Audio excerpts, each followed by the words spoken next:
গুরুত্বপূর্ণ জায়গাগুলি কোচবিহারের মদন মোহন জিউর মন্দির, জলপাইগুড়ির জলপেশ মন্দির, আমাদের মতুয়া ধাম ঠাকুরনগর থেকে শুরু করে তারাপীঠ, তারকেশ্বর, কালীঘাট, দক্ষিণেশ্বর সহ মা বর্গ ভীমা সহ আমাদের যত ধর্মীয় স্থান আছে তাকে আমরা নতুন করে সাজাবো। আপনারা জানেন দীঘাতে বিগত সরকার খাতায় কলমে একটি কালচারাল সেন্টার করেছিল। সেই কালচারাল সেন্টারে আমাদের সনাতন সংস্কৃতিতে 4 ধাম আছে, যার মধ্যে পুরী ধাম অন্যতম। ধাম শব্দকে আমরা সরিয়ে দিয়েছি। আমরা ওটার যে প্রকৃত নাম অর্থাৎ শ্রী শ্রী জগন্নাথ কালচারাল সেন্টার, ওই নামে সেটাকে আমরা স্বীকৃতি দিয়েছি।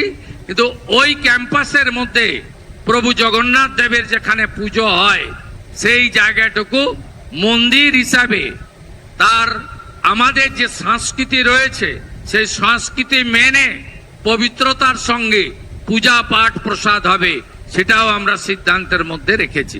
তাই পড়তে গেলে অনেক সময় লাগবে। ঘর্মাক্ত পরিবেশ, আপনারা জনকল্যাণ শিবিরের সুযোগ নিতে চান, আমি আপনাদের কাছে বিনীতভাবে বলবো সুযোগ আপনারা নিন। প্রান্তিক মানুষ যারা ইলেকট্রিকের বিল দিতে পাচ্ছেন না, তারা প্রধানমন্ত্রী সূর্য ঘরের সুবিধা নিন।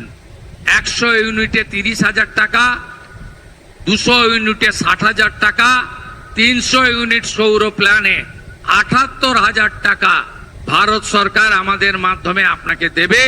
সোলার প্লেট লাগান, ইলেকট্রিকের বিল আর আপনার কাছে আসবে না। তাই বহুমুখী উন্নয়নের যে সুযোগ কেন্দ্র রাজ্য মিলিয়ে এই জনকল্যাণ শিবির থেকে আমরা দিলাম, এটা আপনারা গ্রহণ করে আগামী দিনে একটি সুন্দর বাংলা, সোনার বাংলা, উন্নয়নের বাংলা, বিকাশের বাংলা, প্রগতির বাংলা তৈরি করবেন, এই বিশ্বাস রাখি।